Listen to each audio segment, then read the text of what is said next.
নমস্কার। গল্পের ঝুলিতে সকল শ্রোতা বন্ধুদের স্বাগত জানাই। আজ আপনাদের জন্য গল্পের ঝুলিতে রয়েছে বিভূতিভূষণ বন্দ্যোপাধ্যায়ের লেখা অন্নপ্রাশন। গল্পটি ভালো লাগলে একটা লাইক এবং কমেন্ট করে জানানোর অনুরোধ রইল। আর চ্যানেলে নতুন হয়ে থাকলে আরও গল্প শোনার জন্য চ্যানেলটি সাবস্ক্রাইব করতে কিন্তু ভুলবেন না। তাহলে চলুন শুনে নেওয়া যাক আজকের গল্প। খোকার অবস্থা শেষ রাত হইতে ভালো নয়। কি যে অসুখ তাই কি ভালো করিয়া ঠিক হইল। জন্তিপুরের সদানন্দ নাপিত এসব গ্রামে কবিরাজি করে। ভালো কবিরাজ বলিয়া পসারও আছে।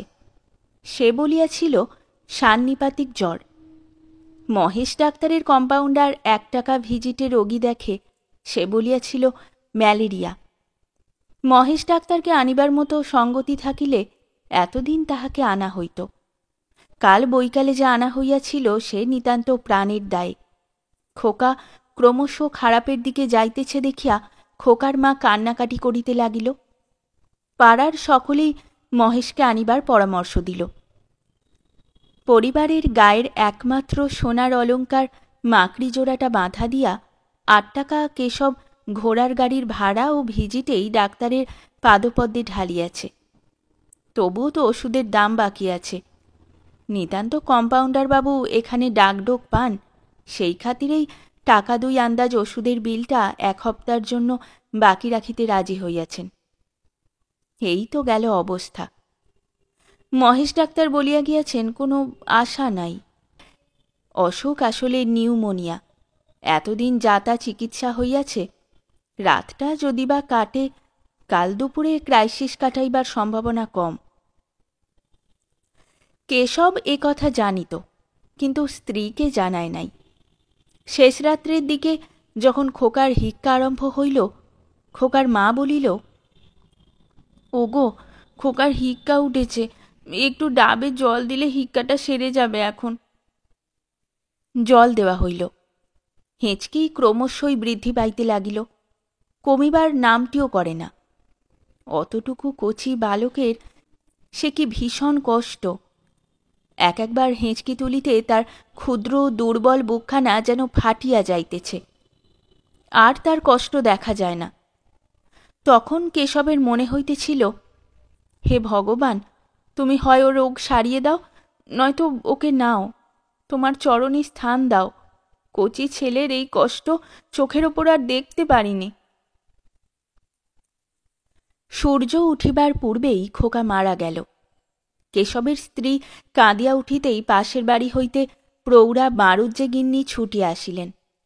তার সঙ্গে তার 3 মেয়ে আসিল। সামনের বাড়ির নববিবাহিতা বধূটিও আসিল। বধূটি বেশ, আজ মাস 2 বিবাহ হইয়াছে। কিন্তু খোকার অসুখের সময় দুবেলা দেখাশোনা করা, রোগীর কাছে বসিয়া খোকার মাকে স্নানাহারের অবকাশ দেওয়া, নিজের বাড়ি হইতে খাবার করিয়া আনিয়া খোকার মাকে খাওয়ানো, ছেলেমানুষ বউয়ের কাণ্ড দেখিয়া সবাই অবাক। এখন সে আসিয়া কাঁদিয়া আকুল হইল। বড় নরম মনটা। 10 মাসের ছেলে মোটে, শ্মশানে লইয়া যাইবার প্রয়োজন নাই। খোকাকে কাঁথা জড়াইয়া কেশব আগে আগে চলিল। তার সঙ্গে পাড়ার আরও 3-4 জন লোক। ঘন বাঁশবাগান ও বনের মধ্যে সুঁড়ি পথ। এত সকালে এখনো বনের মধ্যে রৌদ্র প্রবেশ করে নাই। হেমন্তের শিশির সিক্ত লতাপাতা ঝোপঝাপ হইতে একটা আর্দ্র অস্বাস্থ্যকর গন্ধ বাহির হইতেছে। ও পাড়ার সতু বলিল, আর বেশি দূরে কি হবে, কি বলো রজনী খুড়ো, এখানেই। কেশব বলিল, আর একটু চলো বিলের ধারে। বিলের ধারে ঘন বাঁশবনের মধ্যে গর্ত করিয়া কাঁথা জড়ানো শিশুকে পুঁতিয়া ফেলা হইল। 10 মাসের দিব্যি ফুটফুটে শিশু, কাঁথা হইতে গোলাপ ফুলের মতো ছোট মুখখানি বাহির হইয়াছে। মুখখানিতে ছোট্ট একটুখানি হাঁ, মনে হইতেছে যেন ঘুমাইয়া পড়িয়াছে। কেশবের কোলেই ছেলে। গর্তের মধ্যে পুঁতিবার সময় সে বলিল, গা এখনো গরম রয়েছে। রজনী খুড়ো ইহাদের মধ্যে প্রবীণ। তিনি বলিলেন, আহা হা, ওসব ভেবো না। সতু, নাও না ওর কোল থেকে। ওর কোলে কি বলে রেখে দিয়েছ? গর্তে মাটি চাপানো হইল। কেশব অবাক নয়নে গর্তের মধ্যে যতক্ষণ দেখা যায় চাহিয়া রহিল। ছোট্ট মুঠা বাঁধা হাত দুটি মাটি চাপা পড়িয়া অদৃশ্য হইবার সঙ্গে সঙ্গে ব্যাপারটা শেষ হইয়া গেল। রজনী খুড়ো বলিলেন, চলো হে বাবাজি, ওদিকে আর চেও না। সংসার তবে আর বলেছে কেন? আমারও একদিন এমন দিন গিয়েছে। আমার সেই মেয়েটা, জানো তো সবই। আজ আবার তোমার মনিব বাড়ি কাজ, তোমারও তো সেখানে থাকতে হবে। দেখো তো, দিন বুঝে আজই। কাজটা সাঙ্গ হইয়া গেল খুব সকালেই। বাড়ি যখন ইহারা ফিরিল তখন সবে রৌদ্র উঠিয়াছে। একটু পরে শ্যান্নাল বাড়ি হইতে লোক আসিল কেশবকে ডাকিতে। বলিল, আসুন মোহরি মশাই, বাবু ডাকছেন। তিনি সব শুনেছেন। কাজকর্ম করলে মনটাকে ভুলে থাকবেন, সেই জন্যে ডেকে নিয়ে যেতে বলে দিলেন। আজ সান্যাল বাড়ির মেজবাবুর ছেলের অন্নপ্রাশন। সান্যালেরা গ্রামের জমিদার না হইলেও খুব সম্পন্ন গৃহস্থ বটে, পয়সাওয়ালা ও বর্ধিষ্ণু। এ অঞ্চলে প্রতিপত্তিও খুব। তেজারতিতেও ৬০-৭০ হাজার টাকা খাটে। পাশাপাশি ৮-১০খানা গ্রামে এমন চাষি প্রায় নাই যে সান্যালের কাছে হাত পাতে নাই। কেশব বলিল, চলো যাচ্ছি। বাড়িতে একটু শান্ত করে যাই। মেয়ে মানুষ বড্ড কান্নাকাটি করছে। সান্যালেরা লোক খুব ভালো। বৃদ্ধ সান্যাল মশাই কেশবকে দেখিয়া বলিলেন, আরে এসো এসো কেশব। আহা, শুনলাম সবই। তা কি করবে বলো? ও দেবকুমার সাভ্রষ্ট হয়ে এসেছিল। কি রূপ! তোমার অদৃষ্টে থাকবে কেন? যেখানকার জিনিস সেখানে চলে গিয়েছে। তা ও আর ভেবো না, কাজকর্মে থাকো, তবুও অনেকটা অন্যমনস্ক থাকবে। দেখো গিয়ে বাড়ির মধ্যে ভাতের উনুনগুলো কাটা হচ্ছে কিনা। আর বৌমাকেও আনাতে পাঠাচ্ছি, তিনিও এসে দেখাশোনা করুন, কাজের বাড়ি ব্যস্ত থাকবেন। মোটরে করিয়া একদল মেয়ে পুরুষ কুটুম্ব আসিল। শহরের লোক। মেয়েদের গহনার বাহার নাই, সেসব বালাই উঠিয়া গিয়াছে। শাড়ির রংচঙে চোখ ধাঁধিয়ে গেল। মেয়েরা ঠিকই কলিকাতার চাল শিখিয়া ফেলিয়াছে, কিন্তু এসব পাড়াগাঁয়ের শহরে পুরুষদের বেশভূষা নিজের নিজের ইচ্ছা মতো। ধুতির সঙ্গে কোট পরা এখানকার নিয়ম, কেউ তাতে কিছু মনে করে না। চারিধারে হাসি খুশি উৎসবের ধুম। কেশবের মনের মধ্যে কোথায় যেন একটা প্রকাণ্ড বড় ফাঁকা। এদের হাসি খুশির সঙ্গে তার মিল খাইতেছে না। আচ্ছা, এদের মধ্যে কেউ বোধহয় জানে না তার আজ সকালে কি হইয়া গিয়াছে। একটি ভদ্রলোক ৪ বছরের একটি ছেলেকে সঙ্গে লইয়া গাড়ি হইতে নামিলেন। বেশ সুন্দর ফুটফুটে ছেলেটি। গায়ে রাঙা সিল্কের জামা, কোঁচানো ধুতি পরনে এতটুকু ছেলের। পায়ে রাঙা মখমলের উপর জরির কাজ করা জুতো। কি সুন্দর মানাইয়াছে। কেশবের ইচ্ছা হইল ছুটিয়া গিয়া ভদ্রলোকটিকে বলে, শুনুন মশাই, আমারও একটি ছেলে ছিল, অবিকল এমনটি দেখতে। আজ সকালে মারা গেল। আপনার ছেলের মতোই তার গায়ের রং। মহিমপুরের নিগারীরা মাছ আনিয়া ফেলিল। গোমস্তা নবীন সরকার ডাকিয়া বলিল, ওহে কেশব, চুপ করে দাঁড়িয়ে থেকো না, চট করে মাছগুলোর ওজনটা একবার দেখে নিয়ে ওদের হাত চিঠিখানা সই করে দাও। আর দাঁড়িয়ে থাকবার সময় নেই। এক কাতলা আধমনের বেশি হলে ফেরত দিও, শুধু রুইয়ের বায়না আছে। নবীন সরকার জানে না তাহার খোকা সকালে মারা গিয়াছে। কি করিয়া জানিবে? ভিন গাঁয়ের লোক, তাতে এই ব্যস্ত কাজের বাড়িতে। সে খবর তাকে দেওয়ার গরজ কার? কেশব একবার নবীন সরকারকে গিয়া বলিবে, গোমস্তামশাই, আমার খোকাটি মারা গিয়েছে আজ সকালবেলা। ফুটফুটে খোকাটি, বড় কষ্ট দিয়ে গিয়েছে। নবীন সরকার নিশ্চয়ই আশ্চর্য হইয়া যাইবে। বলো কি কেশব, তোমার ছেলে আজ সকালে মারা গিয়েছে, আর তুমি ছুটোছুটি করে কাজ করে বেড়াচ্ছ? আহা হা, তোমার ছেলে, আহা তাই তো। কিন্তু কেউ কিছু জানে না, কেশব তো কাহাকেও কিছু বলিবে না। মাছ ওজন করিয়া লইবার পরে দুধ দই আসে উপস্থিত। তারপর আসিল বাজার হইতে হরিময়রার ছেলে। 2 মণ 2.5 মণ সন্দেশ ও 2.5 মণ পান্তুয়া লইয়া দই সন্দেশ ওজন করিবার হিড়িকে কেশব সম্পূর্ণ অন্যমনস্ক হইয়া পড়িল। সব বিছানো, সামিয়ানা খাটানো প্রভৃতি কাজ তদারক করিবার ভারও পড়িল তাহার উপর। ইতিমধ্যে সকলেই সব ভুলিয়া গেল একটা বড় গ্রাম্য দলাদলির গোলমালের মধ্যে। সকলেই জানিত আজ হারান চক্রবর্তীর বিধবা মেয়ের কথা এ সভায় উঠিবেই উঠিবে। সকলে প্রস্তুত হইয়াই আসিয়াছিল। প্রথমেই কথাটা তুলিলেন নায়েব মশাই, তারপরে তুমুল তর্ক বিতর্ক ও পরিশেষে ওপাড়ার কুমার চক্রবর্তী রাগ করিয়া চেঁচাইতে চেঁচাইতে কাজের বাড়ি ছাড়িয়া চলিয়া গেলেন। অমন দলে আমি থাকিনি, যেখানে একটা বাঁধন নেই, বিচার নেই, সে সমাজ আবার সমাজ? যে খায় খাক, একটা ভ্রষ্টা স্ত্রীলোককে নিয়ে আমি বা আমার বাড়ির কেউ খাবে না। আমার টাকা নেই বটে, কিন্তু তেমন বাপের, ইত্যাদি। 3-4 জন ছুটিল কুমার চক্রবর্তীকে বুঝাইয়া ঠান্ডা করিয়া ফিরাইয়া আনিতে। কুমার চক্রবর্তী যে একরোখা চড়া মেজাজের মানুষ সবাই তাহা জানে, কিন্তু ইহাও জানি যে সে রাগ তার বেশিক্ষণ স্থায়ী হয় না। নায়েব মশাই বলিলেন, তুমি যেও না হরিখুড়ো, তোমার মুখ ভালো না, আরও চটিয়ে দেবে। কার্তিক যাক আর শ্যামলাল যাক। হারান চক্রবর্তী যে মেয়েটিকে লইয়া ঘোঁট চলিতেছে, সে মেয়েটি কাজের বাড়িতে পদার্পণ করে নাই। পাশের বাড়ির গোলার নিচে সে এতক্ষণ চুপ করিয়া বসিয়াছিল। আজই একটা মিটিং হইয়া তাহার সম্বন্ধে যে চূড়ান্ত সামাজিক নিষ্পত্তি কিছু হইবে তাহা সে জানিত, এবং তাহারই ফল কি হয় জানিবার জন্যই সে অপেক্ষা করিতেছিল।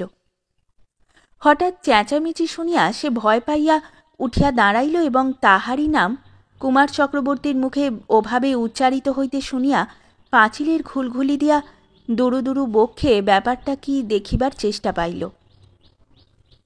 পাঁচিলের ওপাশে নিকটেই কেশবকে দেখিতে পাইয়া সে ডাকিল, কাকা, ও কাকা। কেশব কাকাকে সে ছেলেবেলা হইতে জানে। কেশব কাকার মতো নিপাট ভালো মানুষ এ গাঁয়ে 2টি নাই।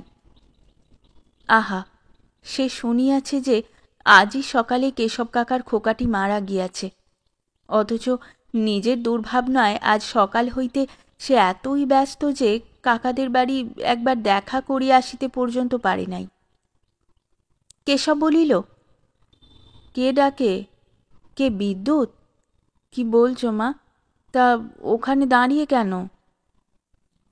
হারান চক্রবর্তীর মেয়েটির নাম বিদ্যুৎ। খুব সুন্দরী না হইলেও বিদ্যুতের রূপের চটক আছে সন্দেহ নাই। বয়স এই 19। বিদ্যুৎ ম্লান মুখে গলার সুমিষ্ট সুরে অনেকখানি খাঁটি মেয়েলি সহানুভূতি জানাইয়া বলিল, কাকা, খোকামণি নাকি নেই? আমি সব শুনেছি সকালে, কিন্তু কোথাও বেরুতে পারিনি সকাল থেকে। একবার ভেবেছিলুম যাব। কেশব উত্তর দিতে গিয়া চাহিয়া দেখে বিদ্যুতের চোখ দিয়া জল পড়িতেছে। এতক্ষণ এই একটি লোকের নিকট হইতে সে সত্যকার সহানুভূতি পাইল। কেশব একবার গলা পরিষ্কার করিয়া বলিল, তা যা, এখানে দাঁড়িয়ে থাকিস নে, যা। ও ঘোঁটের কথা শুনে আর কি হবে, তুই বাড়ি যা। কুমার চক্রবর্তী রাগারাগি করে চলে গিয়েছে, ওকে সবাই ফিরিয়ে আনতে গিয়েছে। তোর ওপর খুব রাগ কুমারের, তবে ও তো আর সমাজের কর্তা নয়, ওর রাগে কী বা এসে যাবে। কি বলছিল ওরা? তুই নাকি এখনো গাঙ্গুলি বাড়ি যাস, তোকে ওদের টিউব কলে জল তুলতে যেতে দেখেছে কুমারের স্ত্রী। কোন দিন নাকি ওদের নারকোল তলায়, ওই সুশীলের সঙ্গে কথাবার্তা বলছিলি, তাও কুমারের স্ত্রী দেখেছে, এই সব কথা। বিদ্যুৎ বলিল, আমি যাইনি কাকা, সেবার সেই বারণ করে দেওয়ার পর থেকে আর কখনো যাইনি। এ কথাটা বিদ্যুৎ মিথ্যা বলিল। সুশীলের সঙ্গে তার ছেলেবেলা হইতে আলাপ। সুশীল যখন কলেজে পড়িত তখন বিদ্যুৎ 12-13 বছরের মেয়ে। সুশীলদার দেখা পাইলে তখন হইতেই সে আর কোথাও যাইতে চায় না। সুশীলের সঙ্গে তাহার বিবাহ হইবার কোনো সম্ভাবনা ছিল না, কারণ তাহারা বৈদিক আর সুশীলেরা রাঢ়ী শ্রেণী। বিদ্যুতের বিবাহ হইয়াছিল পাশের গ্রামের শ্রী গোপাল আচার্যের সঙ্গে। বিদ্যুৎ বিধবা হইয়াছে বিবাহের 2 বছর পরেই। শ্বশুরবাড়ি মাঝে মাঝে যায়, কিন্তু বেশিরভাগ এখানেই থাকে। সুশীলের সঙ্গে তাহার ছেলেবেলার মাখামাখি লইয়া একটা অপবাদ গ্রামের মধ্যে রটিয়াছিল। এই অপবাদের দরুনই তাহারা এখন গ্রামে একঘরে হইয়াছে। এ বাড়িতে তাহাদের নিমন্ত্রণ হয় নাই। ইতিমধ্যে ঝুমুর গানের দল আসিয়া হাজির হইল। শামিয়ানার একধারে ইহাদের জন্য স্থান নির্দিষ্ট ছিল। গ্রামের ছোট ছেলেমেয়েরা দল আসিতেই সেখানে গিয়া জায়গা দখল করিয়া বসিবার জন্য হুড়োহুড়ি বাঁধাইয়া দিল। কেশব ছুটিয়া গেল গোলমাল থামাইতে। দলের অধিকারী বলিল, ও সরকার মশাই, আমাদের একটু তামাক টামাকের জোগাড় করে দিন, আর 2-5 খিলি পান। রোদ্দুরে বামুনগাতির বিল পার হতে যা নাকালটা হয়েছে সবাই মিলে। বেলা 12টার সময় কেশব একবার বাড়ির মধ্যে ঢুকিল। স্ত্রীর জন্য তাহার মনটা চঞ্চল হইয়া উঠিয়াছে। আহা, বেচারি ও বাড়ি আসিয়াছে তো, না খালি বাড়িতে একা পড়িয়া পড়িয়া কাঁদিতেছে? না, দেখে আশ্বস্ত হইল স্ত্রী আসিয়াছে। ও ইদারার পারে একরাশ পুরনো বাসন ঝিয়ের সঙ্গে বসিয়া মাজিতেছে।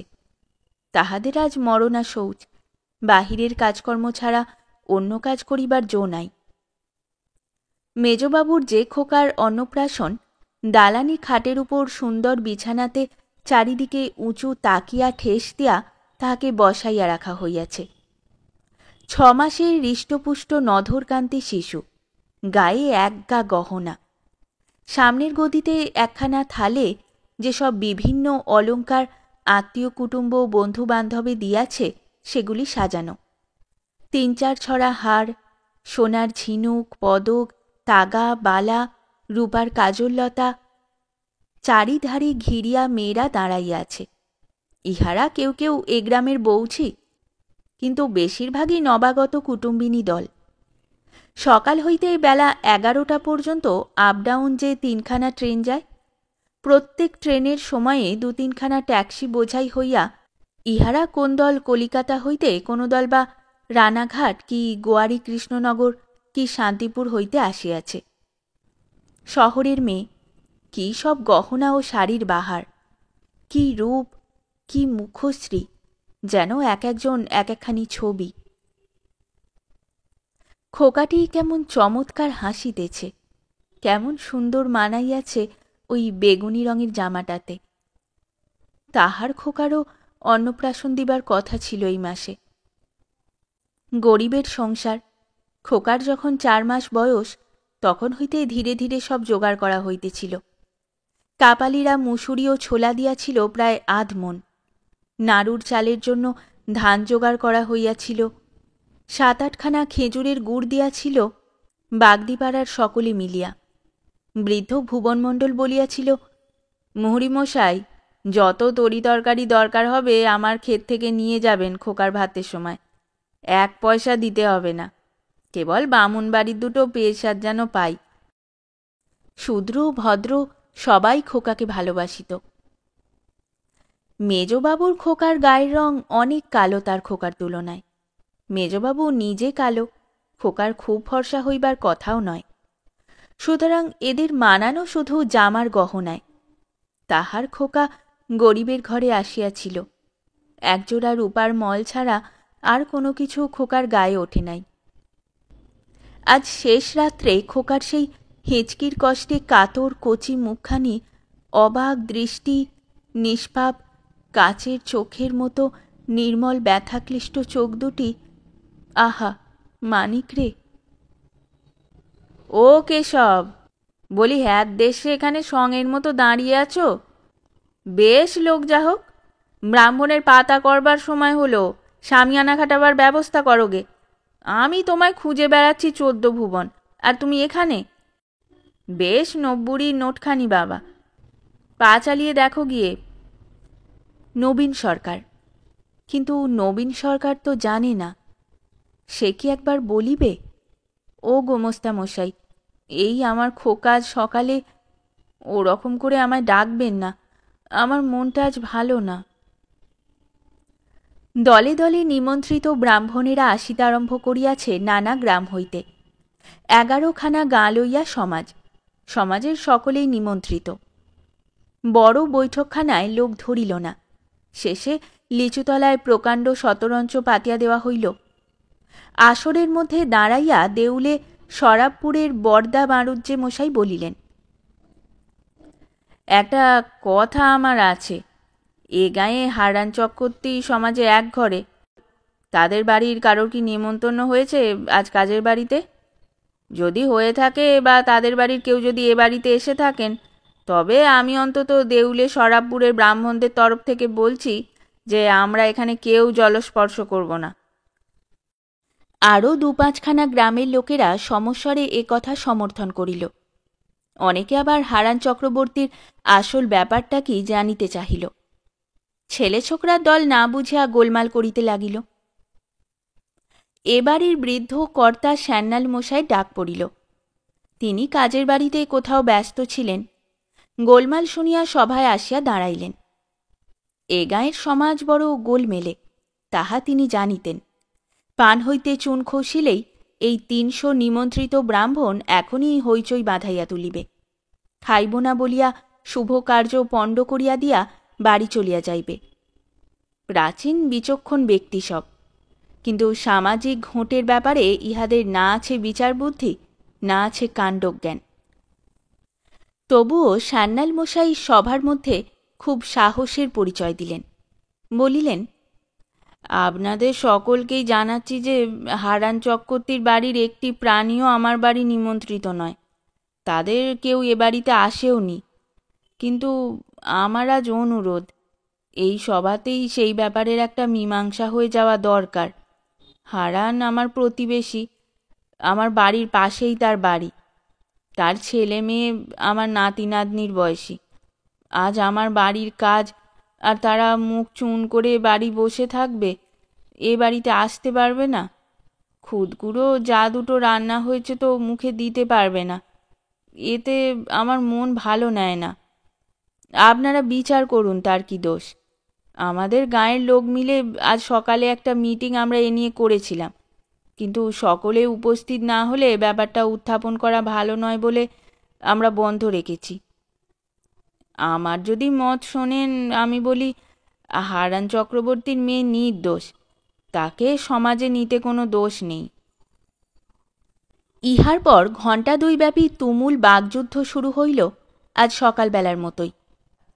এই সভায় সবাই বক্তা, শ্রোতা কেহ নাই। চড়া গলায় সকলেই কথা বলে, কথার মধ্যে যুক্তিতর্কের বালাই নাই। দেখা গেল এ গাঁয়ের হারান চক্রবর্তীর ব্যাপার লইয়া 2টো দল।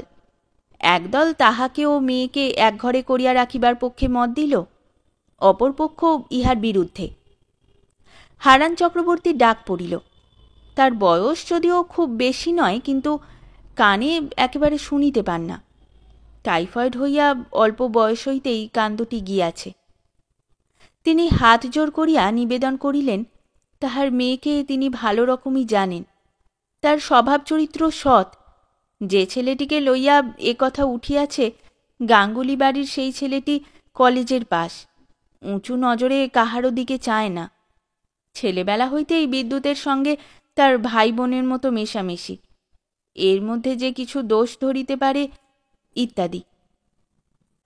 ইহার উত্তরে বিরুদ্ধ দলের কর্তা কুমার চক্রবর্তী রাগিয়া উঠিয়া যাহা বলিলেন, তাহা আমাদের মনে আছে, কিন্তু সেসব কথা পাড়াগাঁয়ের দলাদলি সভায় উচ্চারিত হইতে পারিলেও ছাপার অক্ষরে প্রকাশ করিবার যোগ্য নয়। অনেক করিয়াও হারান চক্রবর্তীর হিতাকাঙ্ক্ষী দল কিছু করিতে পারিল না। কুমার চক্রবর্তীর দলই প্রবল হইল। আসলে বিদ্যুৎ যে খুব ভালো মেয়ে, বিদ্যুতের মনটি বড় নরম, পাড়ার আপদ বিপদে ডাকিতেই ছুটিয়া আসে এবং বুক দিয়া পড়িয়া উপকার করে। তাহার উপর সে ছেলে মানুষ, এখনও তো বুঝিবার বয়স হয় নাই। বৃদ্ধের দলের আসল যুক্তি এই, কিন্তু এ সত্য কথা সভায় দাঁড়াইয়া বলা যায় না। কুমার চক্রবর্তীর দলের লোকেরা বলিল, সেবার সুরেনের মেয়ের বিয়ের সময় আমরা তো বলে দিয়েছিলাম বিদ্যুৎ সুশীলদের বাড়ি যাতায়াত বা সুশীলের সঙ্গে মেলামেশা বন্ধ করুক। 1 বছর আমরা যদি দেখি সে আমাদের কথা মেনে চলেছে, তবে আমরা তাদের দলে তুলে নেব। কিন্তু সে কি তা শুনেছে? হারান চক্রবর্তী বলিলেন, কই, কে দেখেছে? বলুক কবে আমার মেয়ে এই 1 বছরের মধ্যে। কিন্তু এমন ক্ষেত্রে পাড়াগাঁয়ে দেখিবার লোকের অভাব হয় না। দেখিয়াছে বই কি, বহু লোক দেখিয়াছে। পরের বাড়ি কোথায় কি হইতেছে দেখিবার জন্য যাহারা ওত পাতিয়া থাকে, তাহাদের চোখে অত সহজে ধুলা দেওয়া চলে না। অবশেষে কে বলিল, আচ্ছা, কাউকে দিয়ে সেই মেয়েটাকে জিজ্ঞাসা করা হোক না। সে যদি আমাদের সামনে স্বীকার করে সে ওখানে যাতায়াত করে এবং সঙ্গে সঙ্গে ঘাট স্বীকার করে, কথা দেয় যে আর কখনো এ কাজ সে করবে না, তবে না হয়। বিদ্যুৎ পাঁচিলের ঘুলঘুলিতে চোখ দিয়া দাঁড়াইয়াছিল। কেশব গিয়া বলিল, মা আছিস? রাজি হয়ে জানা, ওরা যা যা বলছে। কেন মিছে মিছে? বিদ্যুৎ কাঁদিয়া বলিল, আপনি ওদের বলুন, আমি সবটাতে রাজি আছি কাকা। সবার মধ্যে বাপকে অপদস্থ হইতে দেখিয়া লজ্জায় দুঃখে সে মরিয়া যাইতেছিল। তার জন্যই তার নিরীহ পিতার এই দুর্দশা। তাছাড়া তার দাদা শ্রীগোপালের ছোট ছোট ছেলেমেয়েরা আজ 5-6 দিন হইতে যজ্ঞিবাড়ির নিমন্ত্রণ খাইবার লোভে অধীর হইয়া আছে। ছেলে মানুষ তারা, কি বোঝে? অথচ আজ তাদের নিমন্ত্রণ হয় নাই। এ বাড়িতে আসিতে না পাইয়া মুখ চুন করিয়া বেড়াইতেছে। ইহা তাহার প্রাণে বড়ই বাজিয়াছে। ছোট মেয়ে সুবুতো কেবলই জিজ্ঞাসা করিতেছে, পিচিমা ওদের বালি থেকে ডাকতে আসবে কখন? পায়েস খাবো, ছন্দেজ খাবো না পিছি? আমি যাব, অবু যাবে, দাদা যাবে, মা যাবে। তাহার মা ধমক দিয়া থামাইয়া রাখিয়াছে। থাম, এখন চুপ কর। যখন যাবি তখন যাবি। তা না এখন থেকে, এখন বরং একটু ঘুমো দেখি। ঘুমিয়ে উঠে আমরা সেই বিকেলে তখন সবাই যাব। ঘরে বাহিরে বিদ্যুতের আর মুখ দেখাইবার জো নাই। কিন্তু কেশবের কথায় কি হইবে? 1-8টি বাজে লোকের প্রস্তাবেই বা কি হইবে? বরদা বাড়ুজ্যেও কুমার চক্রবর্তী এ প্রস্তাবে রাজি হইল না। একবার সে শর্ত ভঙ্গ করিয়াছে, তাহার সঙ্গে আর শর্ত করিয়া ফল নাই। আর এ শর্তের ব্যাপার নয়। একটা স্ত্রীলোককে সামাজিক শাসন করা হইতেছে, ইহার মধ্যে শর্তই বা কিসের? মাথা মুড়াইয়া ঘোল ঢালিয়া যে গ্রাম হইতে বিদায় করিয়া দেওয়া হয় নাই এতদিন, ইহাই যথেষ্ট। সুতরাং হারান চক্রবর্তী যেমন এক ঘরে ছিলেন, তেমনি রহিয়া গেলেন। তারপর ব্রাহ্মণ ভোজনের পালা। কেশবের মরণা শৌচ, সে পরিবেশন করিবে না। ভিখারি বিদায়ের ভার পড়িল তার উপর। 2-3 দফা ব্রাহ্মণ খাওয়ানো ভিখারি বিদায় করিতে সন্ধ্যা হইয়া গেল। সন্ধ্যার পরে শূদ্র ভোজন, সে চলিল রাত 10টা পর্যন্ত। কেশব সারাদিন হাড়ভাঙা খাটুনির পর যখন খাইতে বসিল, তখন রাত 11টা। আয়োজন ভালোই হইয়াছিল, কিন্তু এত রাত্রে জিনিসপত্র বেশি কিছু ছিল না। কেবল দই ও মিষ্টি এবং 2-3 রকমের টক তরকারি দিয়া কেশব পরিতৃপ্তির সঙ্গে 2 জনের আহার একা করিল। পরে স্ত্রীকে লইয়া অন্ধকারেই নিজের বাড়ি রওনা হইল। কেশবের স্ত্রীও খুব খাইয়াছে।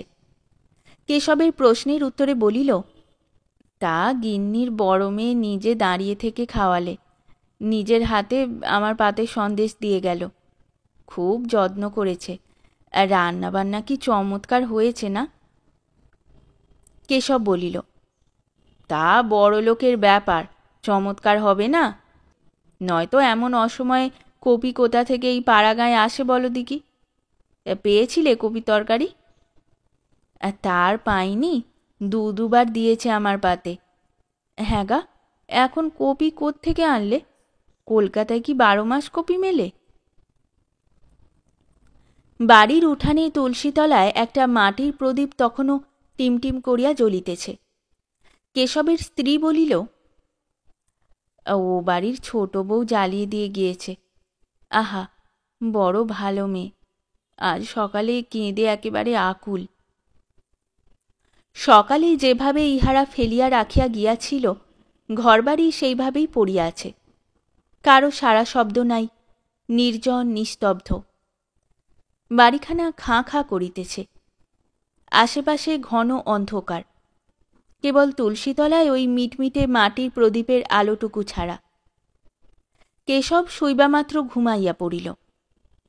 অনেক রাত্রে ঘুমের মধ্যে কেশব স্বপ্ন দেখিতেছিল। বিদ্যুৎ আসিয়া উঠানের মাঝখানে দাঁড়াইয়া কাঁদো কাঁদো মুখে বলিতেছে, কাকা, আজই বুঝি? একবার ভেবেছিলাম আসব, কিন্তু যে দুর্ভাবনা আমার উপর দিয়ে আজ সারাদিন। বাহিরে ঝমঝম বৃষ্টির শব্দে তার ঘুম ভাঙিয়া গেল। সে ধর্মর করিয়া বিছানায় উঠিয়া বসিল। সর্বনাশ, ভয়ানক বৃষ্টি আসিয়াছে। খোকা কচি ছেলে, নিউমোনিয়া রোগী, বাঁশতলায় তার ঠান্ডা লাগিতেছে যে। পরক্ষণেই ঘুমের ঘোরটুকু ছুটিয়া যাইতেই নিজের ভুল বুঝিয়া আবার শুইয়া পড়িল।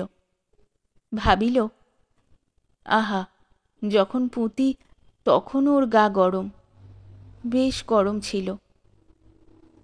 হঠাৎ দেখিল সে কাঁদিতেছে, অঝোর ধারে কাঁদিতেছে। বাহিরে ওই বৃষ্টি ধারার মতো অঝোর ধারে। বারবার তার মনে হইতে লাগিল, তখনও ওর গা গরম ছিল, বেশ গরম ছিল। শেষ হলো আমাদের আজকের গল্প। গল্প পাঠে এবং বিভিন্ন চরিত্রে আমি তৃষিতা। গল্পটি ভালো লাগলে লাইক এবং শেয়ার করে দেবেন।